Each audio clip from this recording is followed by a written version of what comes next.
Okay, everyone. Here I'm at our job screen, but I'm at the main menu, and what we're going to do is just go straight into the editing screen here, because today I want to talk about indexing. There is no need to load the speech engine when we go in to do indexing, because primarily when we're ready to do indexing, for the most part, our job is already done. We've done the majority of scoping.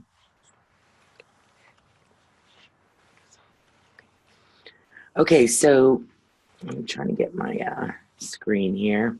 Okay, so I don't have audio attached to this job, primarily because I just imported it so that you could see how indexing is done. I'm going to go really quick and make this text a little bigger so that you can see it a little better. There we go. So generally when we're doing our dictation, we do our dictation and then we go and do a few minutes of correction. We never spend more than 15 minutes doing correction because I don't believe we can be focused for much longer than 15 minutes, and correction requires absolute perfection, which is why we only do it in short spurts. So we do our correction, then we do our editing, and then we bring in our cover pages, and then we go through and we do our index. So in order to bring in our cover pages, normally we go in and we fill out the job information screen, but I didn't have a chance to really do that before class. So it's going to be empty, but at least our index will be there. So I'm going to go ahead and do job and finalize and OK to bring in my cover pages. And the reason that I bring in my cover pages before I go and do my index is because we want it to take into account the pages that are going to be taken up for the cover and the index and the cert when we're counting pages. And in order for that all to be correct, we need to make sure that the cover pages are in. I'm going to go ahead and do Control A and go back to change font and make sure that everything is the same size.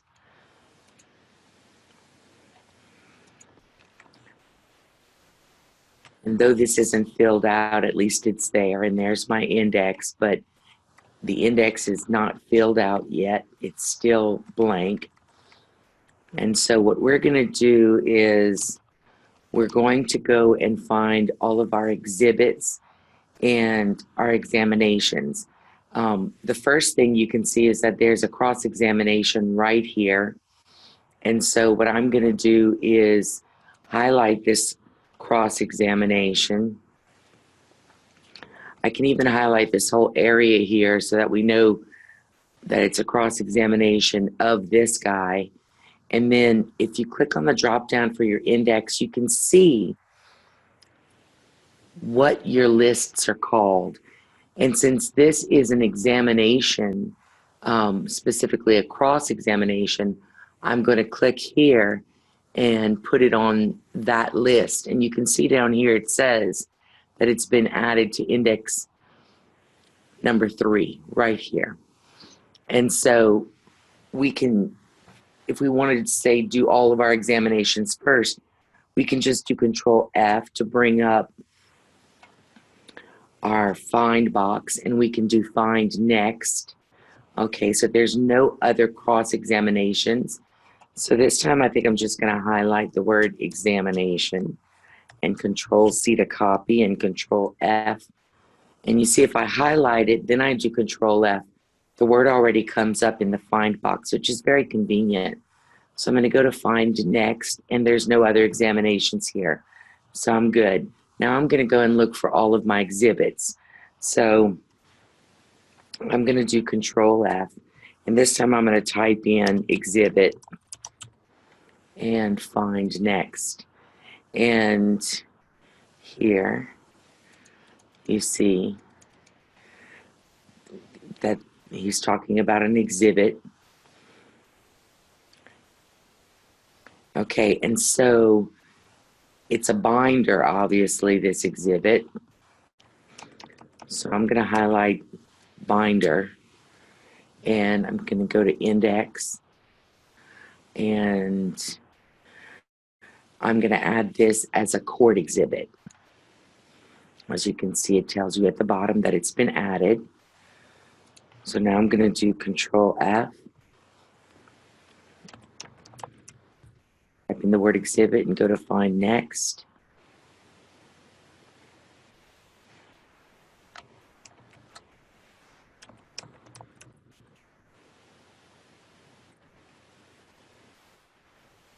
There we go. Okay, so this is exhibit 4.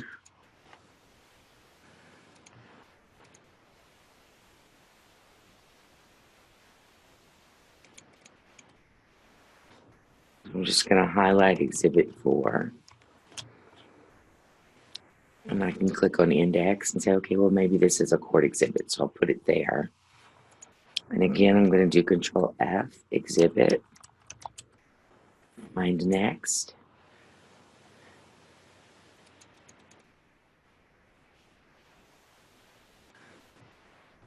I'm going to highlight exhibit 4.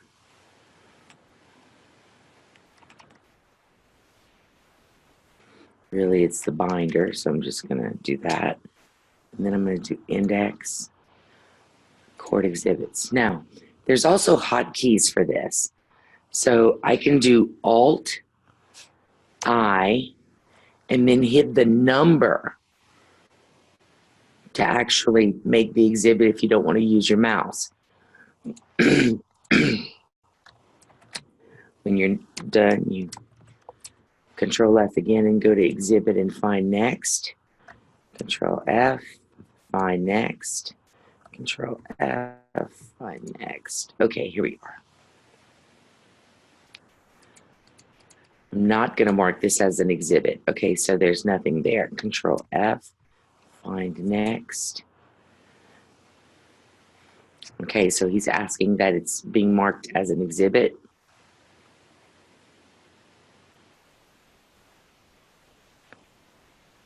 Okay, then they start to argue about the exhibit.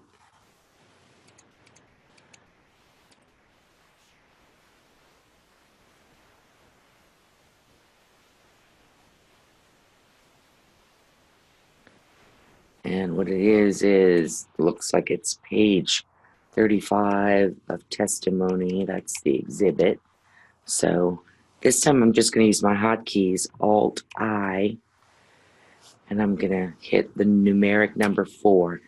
And again, down here, you can see that it says that it's been marked as a court exhibit. And so I'm going to get past this little argument that they're having here.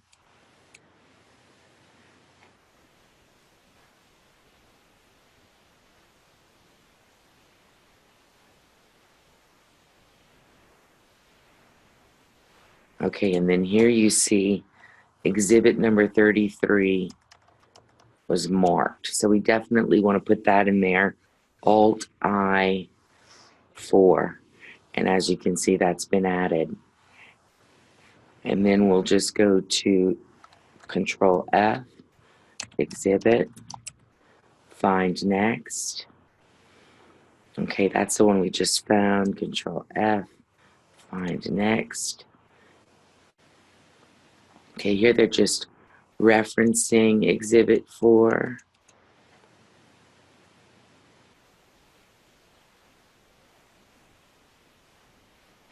So I'm going to do Control F and find next.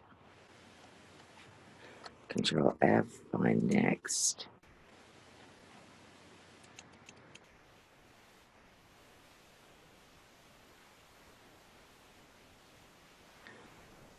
So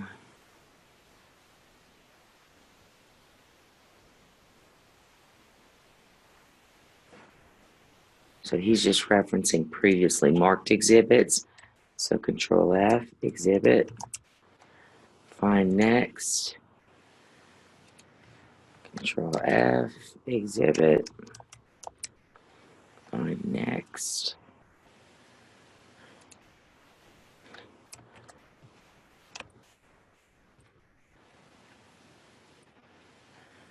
Okay, so here we have,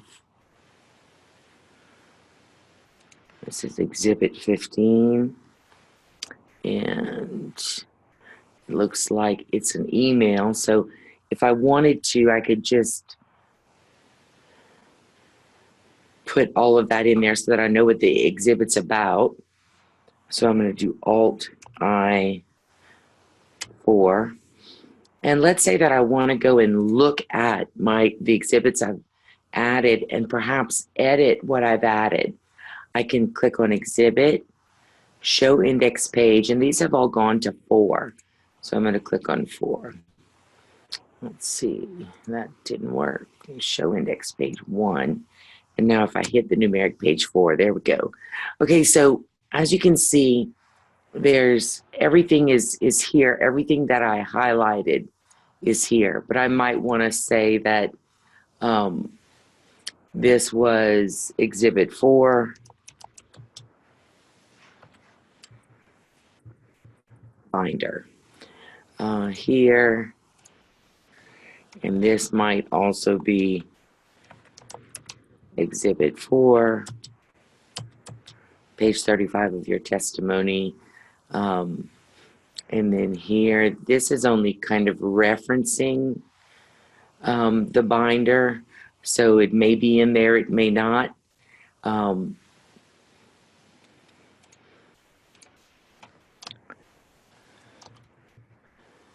then here they just reference Exhibit 4.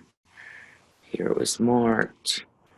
And here we could do this Exhibit 15.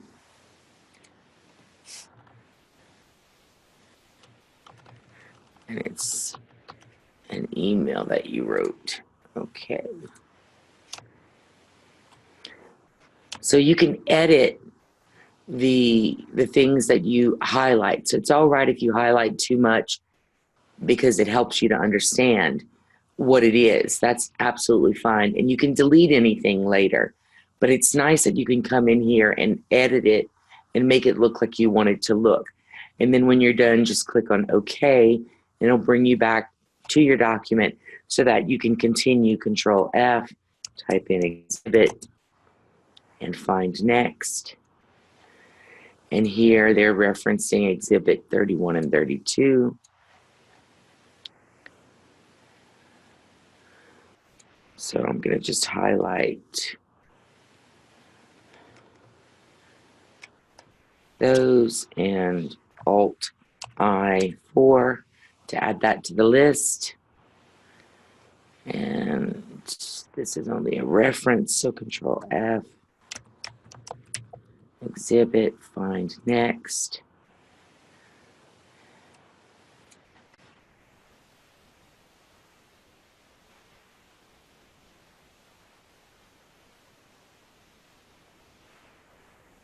So you can do Exhibit 31, that's an email. Alt-I-4. And you don't have to use the find. I just find that using the find feature is a lot easier.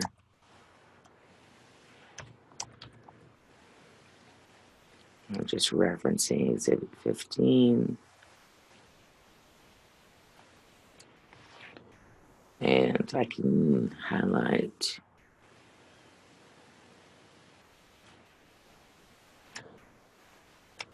that into Alt-I-4.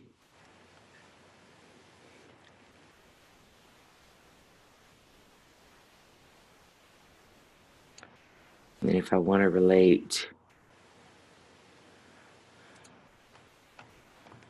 this one, I can just highlight that, Alt I 4, and so on and so forth. And there are a lot of exhibits in this, so I could go on, but I think you get the idea that what you do is you highlight what you want. You know, like let's say you want to highlight every time this speaker spoke, you know, you can do that too. As you can see in here, there are several things that that are being marked here: the witnesses, the examinations, the exhibits. And so you can create a list based on what it is your index needs to have, and it still works the same way. And when you're done, what you do is you go to the very top where you see the witness, the index list, which is here. And there's a lot of stuff in here that you may or may not need. If you don't need it, you can very simply delete it. It's not a problem. Let's say, you know, all you're doing in this particular one, I only really highlighted exhibits. So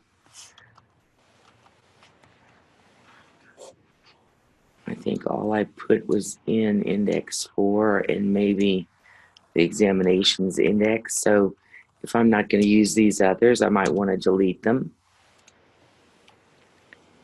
And let's see if I've added this guy as a witness.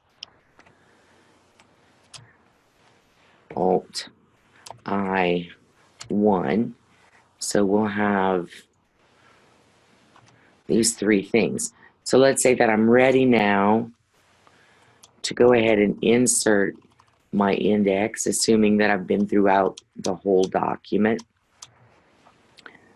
So all I do is go to Index and Create Indexes. And it's asking me, are you sure you want to create them now? And I say yes. And the cursor's going to flash and do all sorts of tricks. It's definitely taking longer than I expected it to. Adria, the one I did the other day took a long time too, and then it worked. Great. Thank you, Michelle. You're welcome. Patience is not my strongest virtue. You don't want me to start singing the song. Patience. That's right. That's right. That's what I need to do. While this is working, I'd like to fill you in on some dates. So please make a note that February 3rd will be the last day that you will be able to do dictations on Real-Time Coach. So if you have not finished your dictations, you only have until February 3rd, and that is the drop dead date. There will be no extensions. So February 3rd is the last date that you will have to do dictations again. There are several of you that still have many dictations to do. So please get busy with that. The quizzes that I have created are mostly only for those of you who did not really get a lot of time in on the transcriptionist quizzes. We will be creating a dragon quiz because there's one of you that has a low score in dragon, and I want you to be able to up your score. So I'll be creating, or Michelle will be creating, a dragon quiz and making that available to you. You will have until at least February 22nd to complete any of my quizzes or to go through anything on ACE that you would like to do again. For those of you that have completed your dictations, by the way, I'd like to congratulate Diane Hines Martin, who has completed her dictations. and Christine Foster, and I believe Tiffany Sargent. So congratulations, the three of you. You have completed your dictations in Real-Time Coach. So that is really great, and I am very pleased to say that you're done with that part of the course. Oh, and I see our index has finally dropped in. Okay, so what you'll notice with the index is that what you're going to have to do is go in and add tabs, because there's generally 2 tabs that is put in by SpeechCat, but you generally need several more tabs put in for everything to line up. Here, it looks like this one ran over, so I'm going to backspace until I get it where I want, or go to the previous line and hit delete. Oh yeah, that had 2 lines.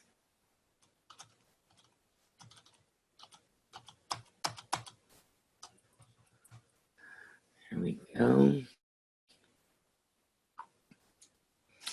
And I can edit here if I want to change any of the text. I can definitely do that here. And then bring up my number so that it's in the right location. This is a much easier way, even with all this fiddling that we have to do. This is much, much easier than the way most people normally create indexes, because back and type it all in. So this makes it a lot easier for you. It might just be easier for me to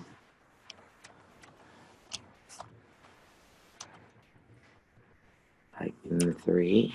And then you're ready to pop into your word processor. So you would just do job save first, and then job present. This one is using a print set. We haven't talked much about print sets, but they are talked about in the online class. And what a print set does is it simply gives you the opportunity to go straight to a PDF document as opposed to going to a word processor. And it's just another option for you. And as I said, I didn't fill out the cover pages, so there's nothing really on there. But this is what a print set looks like. And there we go. So that's the way we handle indexing. Is there an option to use line and page numbers on the index? Yes, we can add line numbers via the print set or via the word processor if you use line numbers on that.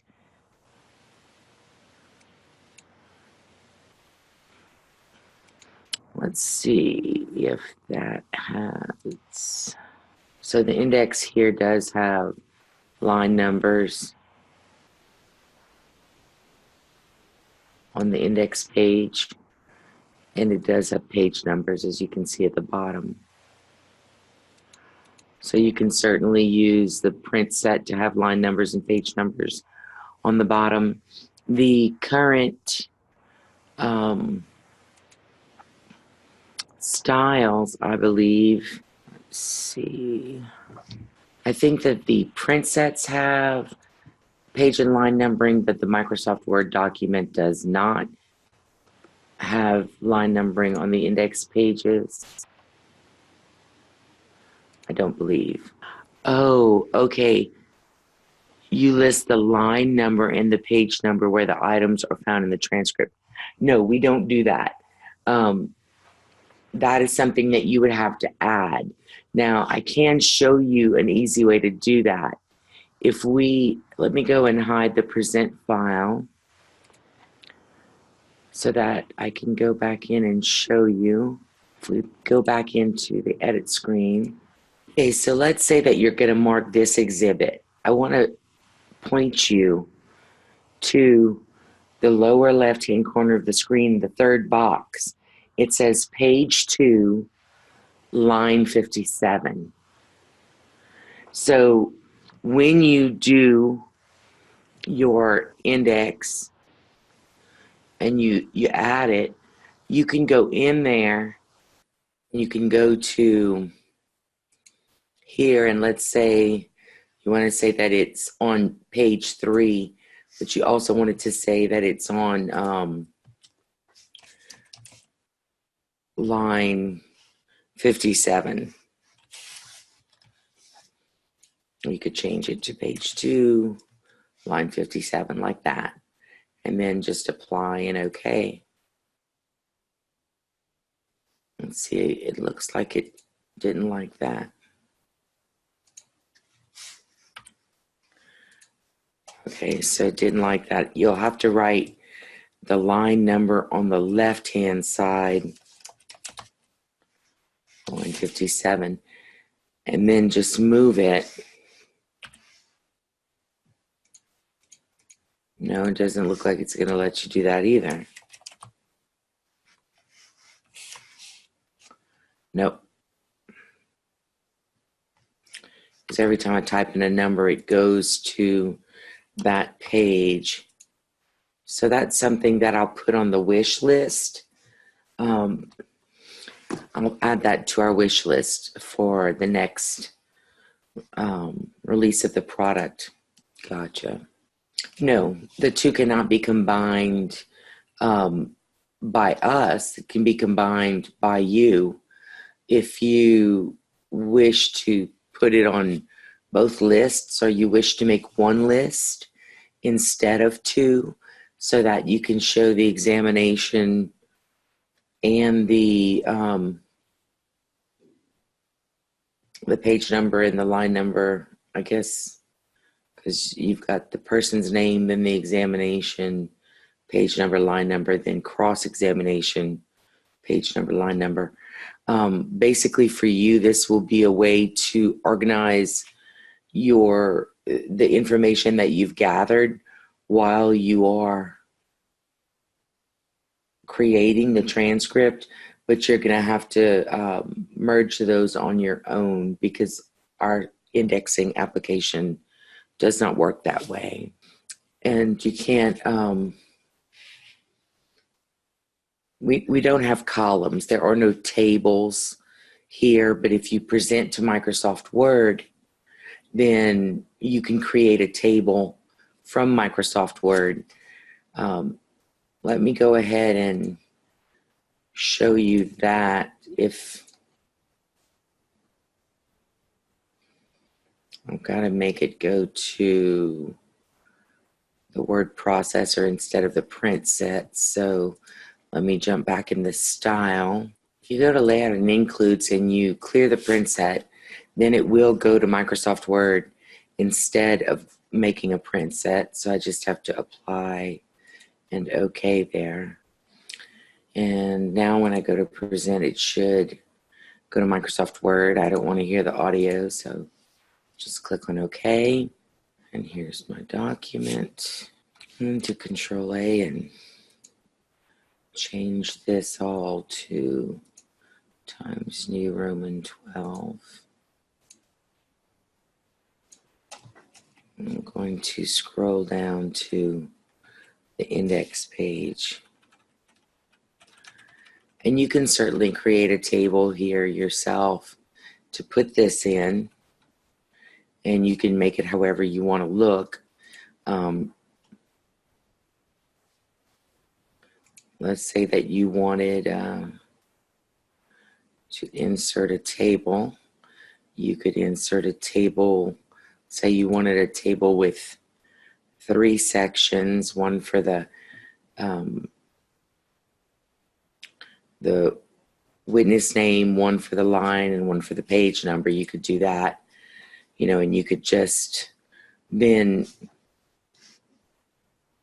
move it in or retype it, whichever you prefer.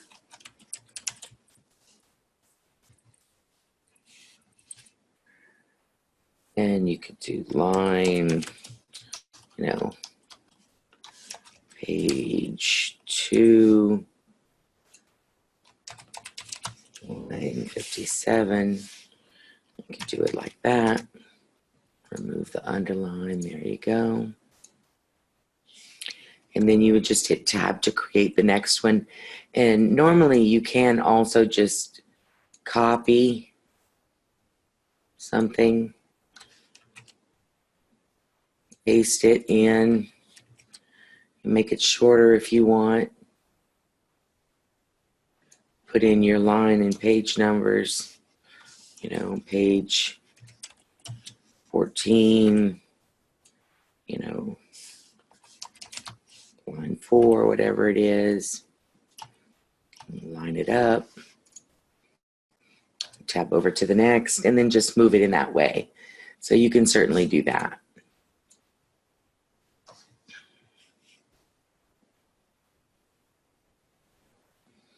Oh, you can't do tables. Okay.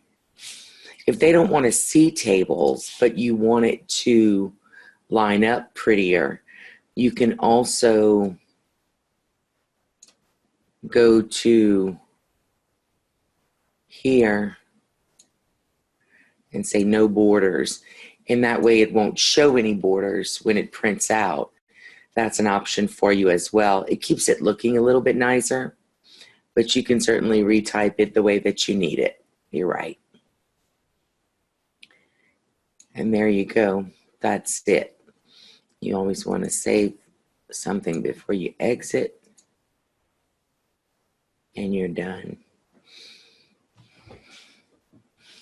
Now, if you wanted to, again, you could create an ASCII for the document by going to File and Generate ASCII. You could also create a PDF from Microsoft Word using the Print to PDF. So you can create a PDF in that way as well. And to attach any of those files to the document, you would highlight it, click on View, Show Files. I'm sorry, you wouldn't want to do that. You just want to do Import. And you would get this screen here. That is on my other screen. You can click on Acquire File for Job and go to ASCII Files and select All Files. And if you had one to attach, I'm just going to attach any old one. You would open and it would attach it so that it would be part of that job file. And when you're done with that file, of course, you move it to History. Select it first, and then move it to History. You say yes, and go to the History tab, and there it is. And so in your History tab should be all the jobs you've ever done. And there you go. That's pretty much it. Does anyone have any other questions? Does anyone have any questions about anything? About Dragon or computer skills or Transcriptionist? Any questions at all? Okay, that's a great question, Keisha. Thank you. When reopening a file to edit in Transcriptionist, it takes a while to load. Is that normal? It is normal if you are going in to correct and you're loading the speech engine. But if you are going in just to edit and not do correction, so let's say that I want to go back into edit and I'm done doing my correction mechanism, I may want to hear the audio I dictated from, but I don't need to hear my voice because I'm not planning on doing correction. Do not load the engine. Just click on OK. And then it should open pretty quickly. If it doesn't, there may be a problem. And so we'll need to look at your system. So if it doesn't load quickly, please, if it doesn't load quickly when you're not loading the engine, please do let me know, because that should not be the case. Can I say something, Adria? Please. Okay, and one thing to keep in mind that we used to say a lot a few years ago, but if you're loading the voice data on a job and the job is more than an hour, you need to remember that it could take a while for it to load. It used to be that it could take 10 minutes per hour to load. It's not that long now. I would say, it could be as long as 5 minutes per hour, but you just have to be patient. That is so true. Thank you, Michelle. You're welcome. Another thing that I'd like to mention at this point is with you doing all of these dictations and doing some correction, you are most likely making Dragon a lot smarter than it was when you first began.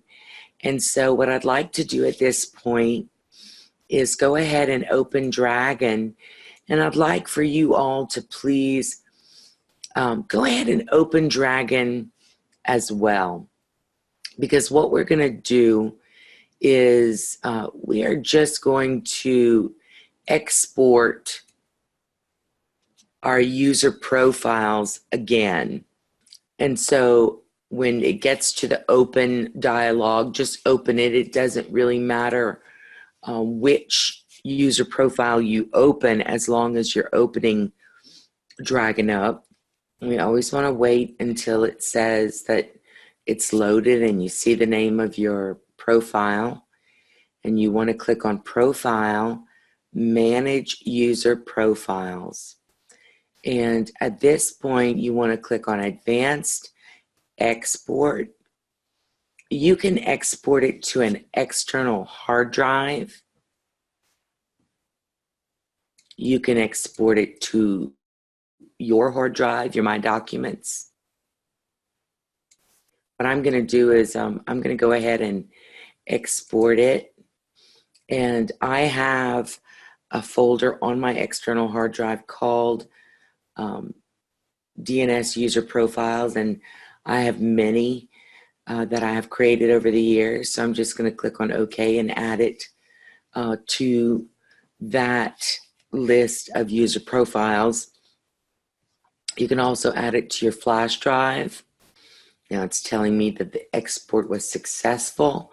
So I'm going to go ahead and export the other ones to the same folder.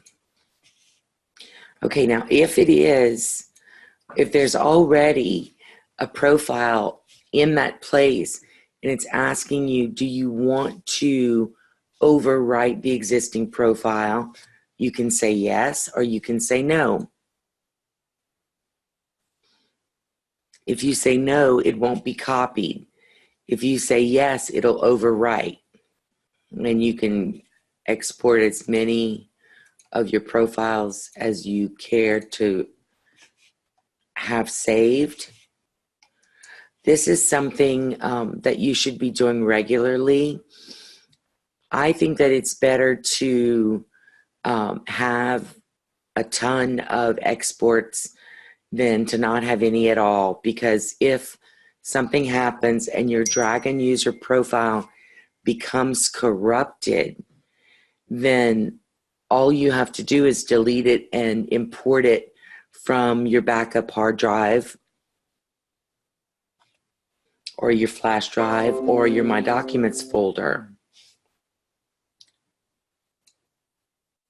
And so it's really, really important to keep these exports, because should your vocabulary become corrupted, it's a lot easier to import one that you've backed up recently than to start from scratch, especially since you've been doing this really important work of doing dictations and then doing a little bit of correction on your dictations. Doing that the way we do it, doing your corrections on dictations at different speeds as you dictate, really is what builds an excellent user profile. And so it's this work that you've done here is is vital. It's so very important that you save it.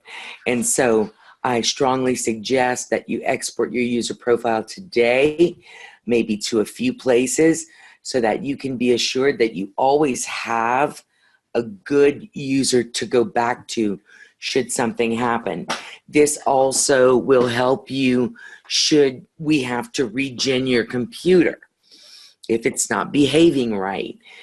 We recently had to do that for one of you, and you can ask her. It went very, very well because we had backed up her information in Dragon, and we also backed it up in Transcriptionist. And so I think what I'm going to do now is I'm going to go ahead and exit Dragon, and I'm going to actually perform a backup of Transcriptionist to show you how to do that, because it's a really good thing to know. Okay, Melissa has a very good question. She wants to know, first of all, she didn't get the link to quiz 5. Quiz number 5 was for transcriptionists, not computer skills. There was only one computer skills exam. And if you've already completed quizzes 1 through 5 under the transcriptionist module, I suppose you're talking about in ACE, do you have to retake it via the links? That's a really good question. It has to do with the scores that you made. And so I can tell you that when the quizzes crashed,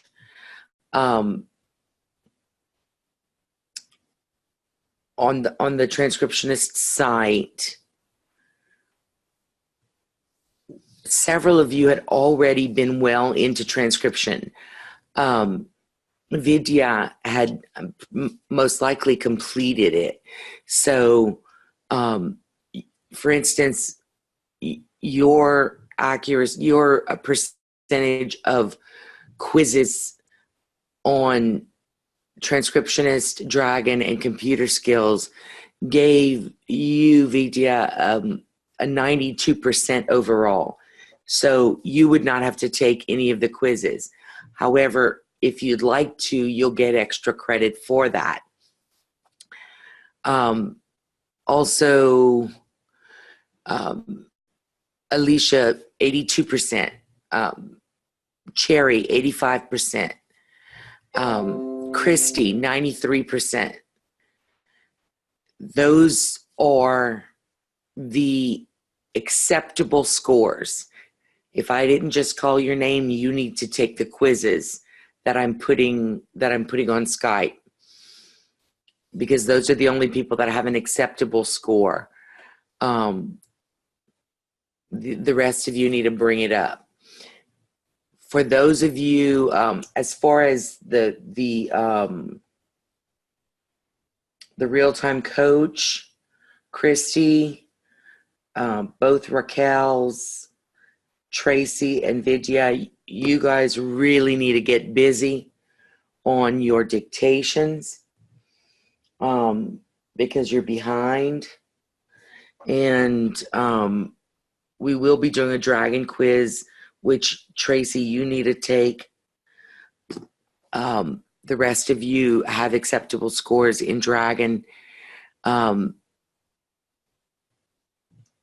the rest of you need to focus on getting your dictations done first, because you only have until February 3rd.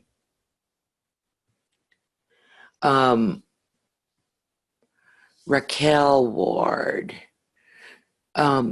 you got an acceptable score in Dragon. Your computer skills is a bit low, and your transcriptionist scores were too low. So you're going to have to take the quizzes. You don't have to take the Dragon quiz because you made a high enough score there. but I would suggest you take the quiz. One of the things that I think the quizzes are helping with is I think they're helping with retention of the information, because I'm really taking those quizzes right out of the transcriptionist site, literally going through it and making the quizzes up as I read the sections.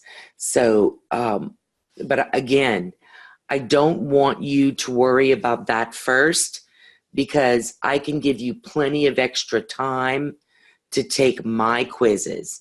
I want you all, those of you who still have dictations to do, please focus on those dictations so that you can get them done and get the highest score possible there. I am reviewing them constantly to make sure that if you retook a dictation, I'm putting in the right numbers. I want you all to have the highest possible scores that you can. If there's anything that you need help with, do let me know. The quizzes on the links that I'm sending you via Skype are going very well. There's no problems with those quizzes at all.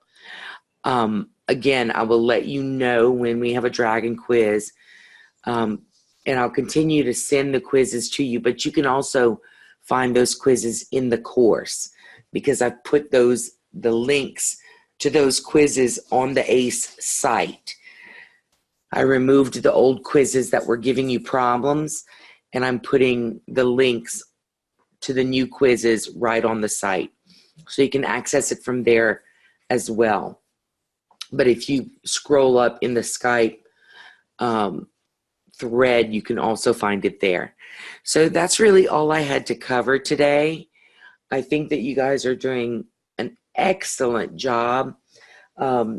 Really, really excited about the percentages that you're putting forth in your dictations. That's really good to see. You're doing a great job. Everybody that I've listened to, the dictations, your voices are beautiful.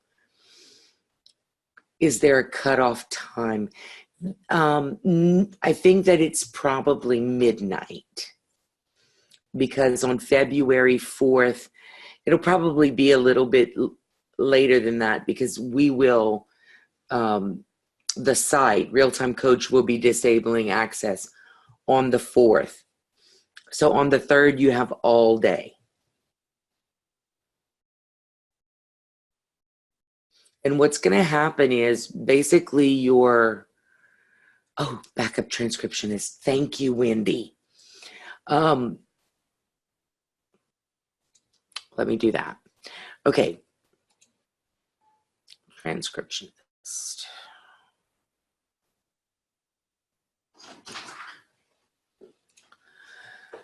Okay, so in Transcriptionist, remember that audio files are very, very large. And so you will want to back up your transcriptionist every once in a while. Once you move them to history, we're probably going to want to get rid of the audio files, but we're going to talk about that next week. So here's how you back up. Because it's large, we probably want to do a backup on an external hard drive, and that's the way I'm going to show it to you right now. So everything that goes out of Transcriptionist goes out via the export button. So if you click on the export button, you'll see the third to last option is backup system. If you click on that, it's going to bring you to this system backup screen. And you'll see that the destination is C. That's your hard drive. You really don't want to put it there, so you'll click on Browse. You have to have your drive connected, which I believe I do have both of them connected. Yes, I do. So I'm going to go to one of my externals, and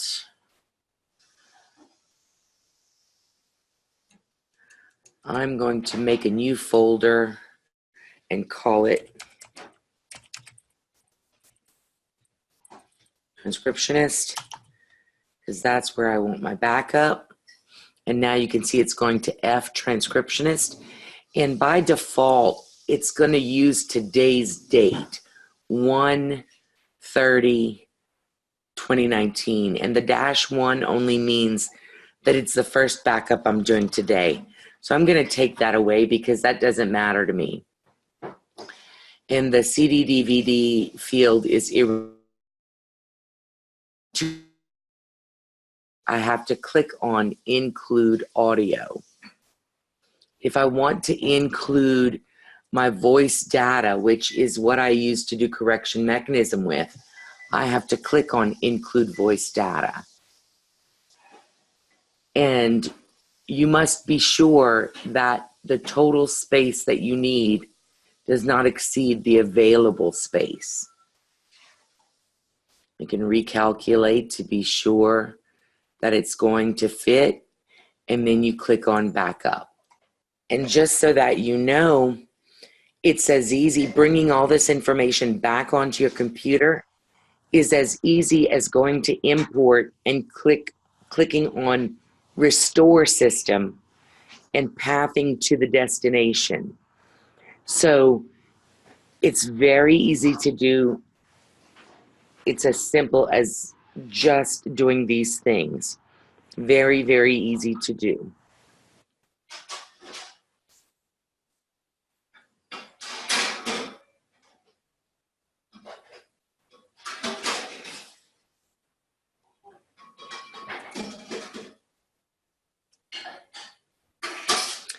Yes, yes, February 3rd and the 22nd are the only dates that are important right now.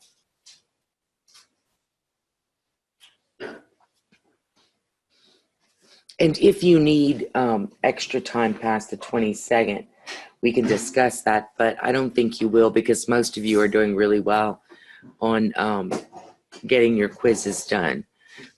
But I'm much more concerned right now about dictation. Okay, so as you can see, it says Operation Complete. You can click on Close, and then you can get out of the export window here, and it'll take you back to Transcriptionist. What I'm going to do is I'm sorry, if you right-click on the Start button, you can go to File Explorer, and you can actually see your hard drive. So I'm going to go to my hard drive, the hard drive that I put this backup on, and I'm going to go to Transcriptionist, and there's my backup. And if you want to see what's in it, you can double-click on the backup. You can go to Program Data, Audio Scribe, Transcriptionist, and then you'll see everything. You'll see your voice files are here. All of your audio files are in the Acquire directory here. Your text files, you can look at here, the RTFs. So there you go. So you can examine what is inside your backup at any point that you want to. It's always good to make sure that the backup is there. And then you can close out of Windows Explorer.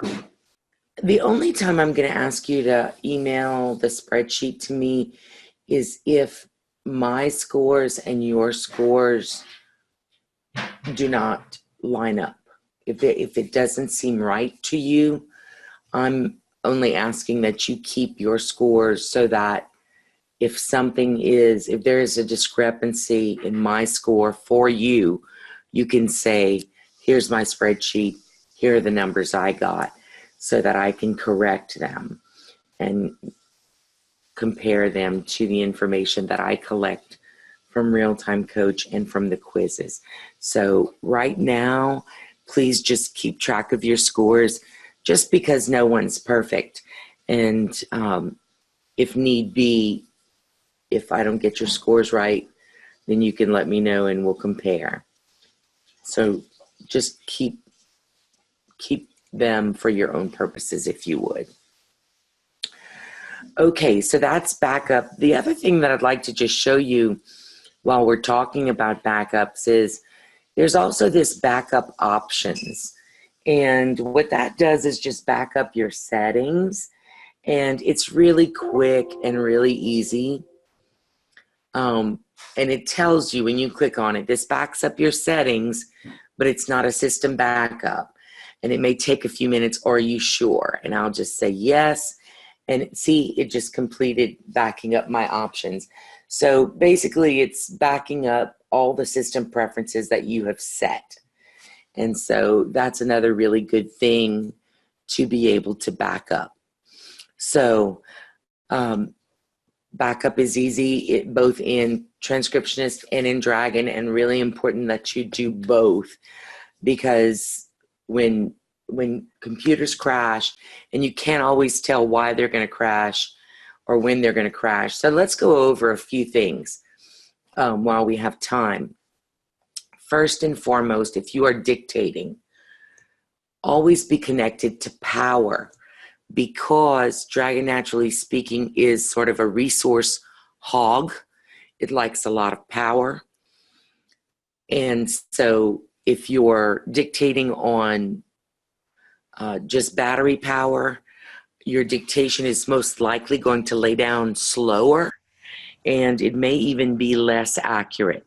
So try to work on power whenever you can when you're dictating.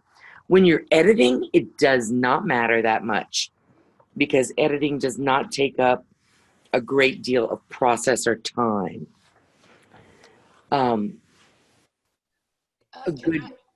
Go ahead. I'm Yes. sorry. Remember that when you're doing correction mechanism, Dragon is open too. So in my opinion, it's a good idea to be connected when you're doing correction mechanisms. That is absolutely right. Thank you, Michelle. That is correct. It's very important to do it, to be connected to power anytime Dragon is open, because Dragon is absolutely a resource hog, and it will cause you problems running on battery much more than if you're running on power. It's also a good idea to do your backups on a regular basis. Really, really important for Dragon, because you're not going to have the ability to go and build your user profile using Real-Time Coach as you've had in the last 2 months. And so you definitely want to make sure that you're backing up your user profile, because creating that user profile using controlled dictations is a real benefit and a wonderful thing to have. So that's why it's so important that you back up your Dragon user that you're creating right now. One of the other ways that we back up Dragon is that we export our word list. But one of the things that is important is that you always look at that word list and make sure that there's no garbage in it. Let me go and show you how to export a word list from Dragon. I'm going to go ahead and open up Dragon Naturally Speaking. One of the things I do before I export my word list is I go into my vocabulary editor and I look at my custom words. So I'm going to go, oops, still opening. Okay, now it's open. So I'm going to go to vocabulary and open vocabulary editor. And then down at the bottom where it says display, I'm going to click on the drop down and select custom words only. And I'm going to go in here and I'm just going to look at everything that I've added and make sure that all of what is there is stuff I really want there. Here's a great example. Obviously, I typed in the word speaker and I left out the A. And so that's not a word I want in my vocabulary. It's not even properly spelled. So I'm going to click on delete and get it out of my vocabulary.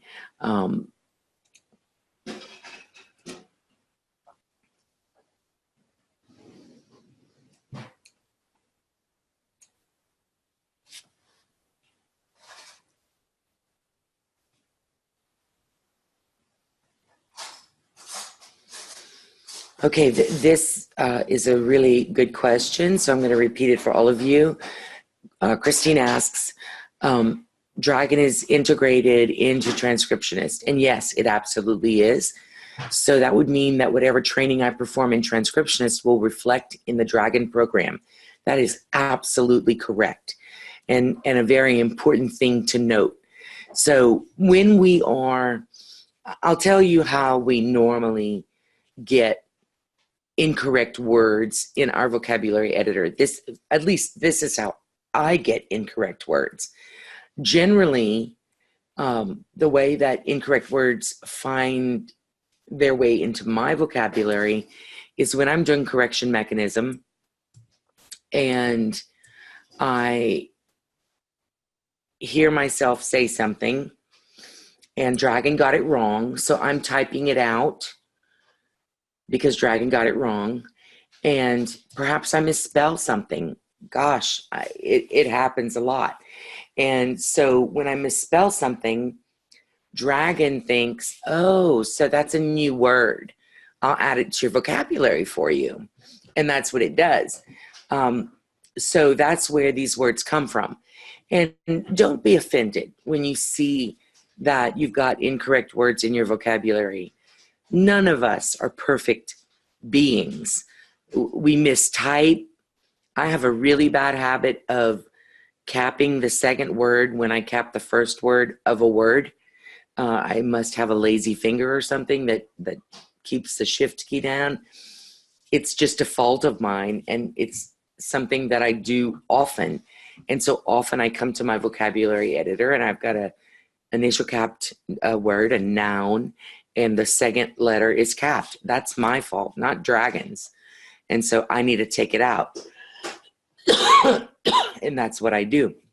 Now, there are some things here that I did on purpose. For instance, Opus Dei. Dragon doesn't understand DEI, and so I put in Opus Dei because that's the way I'm going to say it. Dragon understands things when you write in a spoken form, a phonetic sound. So write it like it sounds, not necessarily like it's spelled. It's much more important to write it as it sounds, because Dragon understands that far better. And so once you've looked at everything and you say, okay, well, everything else in here is purposeful, and so I'm going to close it. And anytime I make a change at all to my vocabulary, and deleting something is a change, I want to click on Profile and Save User Profile. There is a Save User Profile in Transcriptionist. And so if you're in the scratch pad doing it, no problem, just save the user profile. Oh, wow. This is a very good question, one that I'm really disappointed to see. I have experienced an issue where Transcriptionist sometimes drops characters of words and they don't show up in the active window. For example, frog becomes og. How do I correct this? This is a real concern, Kizzy. We need to do something about that. It may be that there's a problem with your Dragon. We may need to reinstall it. Yes, it could be a corrupted user, as Michelle said. So that's really unfortunate, because if that's happening on a regular basis, it is very likely that your user is corrupted. But go ahead and check your vocabulary editor to make sure that there isn't an OG in the vocabulary editor custom words where maybe you accidentally typed OG instead of FROG. but we're definitely going to want to test this. You should have both a headset user. It appears in the transcriptionist window, but not in real time. Do you mean not in real time, coach? So when you say frog, the word frog appears in real time coach, but not in transcriptionist. So the whole word appears in real time coach. Okay, the word appears in transcriptionist, but not in real time coach. Interesting. Very interesting. Wow, okay. Got that a few times as well. Okay, if you would, ladies, check your vocabulary editor. Oh my goodness. It resolves itself when you close out and reopen Transcriptionist. Wow, that is interesting.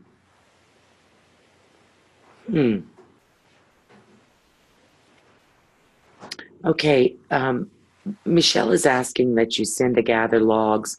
So I'm going to go over and I'm going to show you how to gather logs. But first, let me show you how to export your word list. If you click on vocabulary from your Dragon bar and you click on export custom word and phrase list, what that's going to do is bring up this box where you can name the list. I name it for the vocabulary. So this, for the user profile, I'm sorry. So this is my AccuSpeak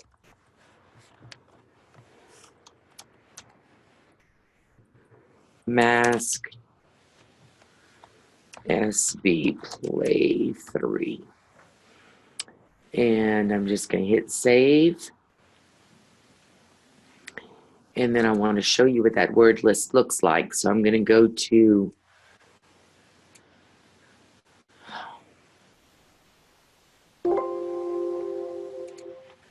C, topic files, marker files, and word lists.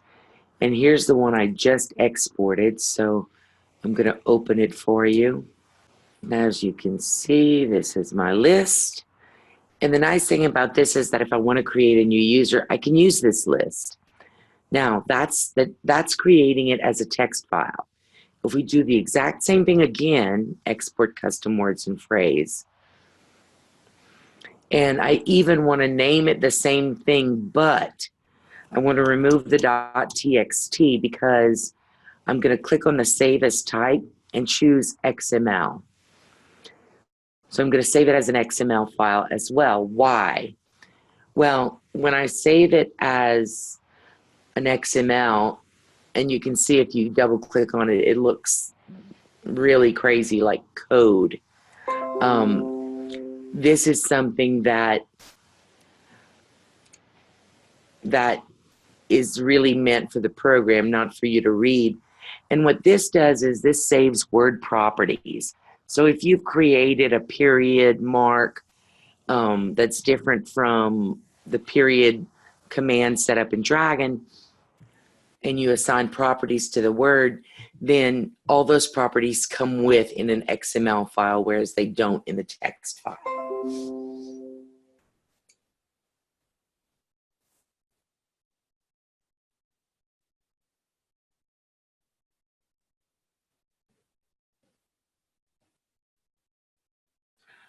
Oh, so you're saying that if you try to redo the video in the same window, that's when it happens in Transcriptionist?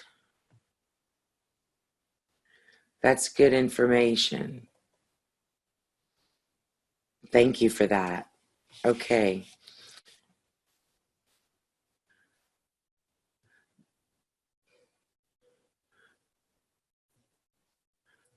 I think what, okay, she's saying is that she stays in the same job. Okay.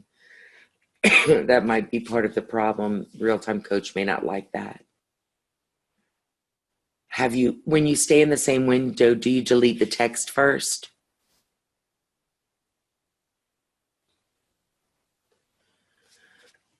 Okay. Maybe that upsets it. I don't know. Good question. Good information, and I'll look into that. So that's how to create a word list. I'm going to exit Dragon now. And I'm going to return to Transcriptionist. And to create a gather logs, and this is something, a gather logs is for support purposes. It helps us to determine if there's something wrong with our program or with Dragon, or even with your computer, or if it was just an error that we made or you made. So we're going to click on View, Show Files, and then this second icon right here is called Gather Logs. It doesn't matter what job you're on when you do this, because it takes all of your most current logs. So if you click on that, it comes up with this and it says, okay, browse for the folder. In other words, where do you want to put this Gather Logs file? So generally what I do is I go to my computer, which is this PC, local disk, and well, here, after this PC, I put it right on my desktop here. Okay. And it'll come up and show me that I just did a gather logs, and here it is. And now I can email this gather logs file. And that's what I need you to email me, please. Those of you who have seen these odd problems, please email your logs to myself or Michelle at audioscribe.com so that we can look at those files and try to find out what might be causing you any trouble. So it's as simple as that, and once you do it, it'll be located on your desktop. Here's my gather logs from today. Here's one I did last week. And all you do is open up your email and attach that zip file and send it to me, and then we'll be able to have a look and see if we can figure out what the problem is. Are there any other questions? Have we ever gone over, learned from specific documents for Dragon? I guess we must have. Okay. Well, if there are no more questions, I'll let you go for today and get to it. Great. Thank you, Keisha. Okay, well, you all have a great afternoon. Keep on working hard, and I'll see you next Wednesday.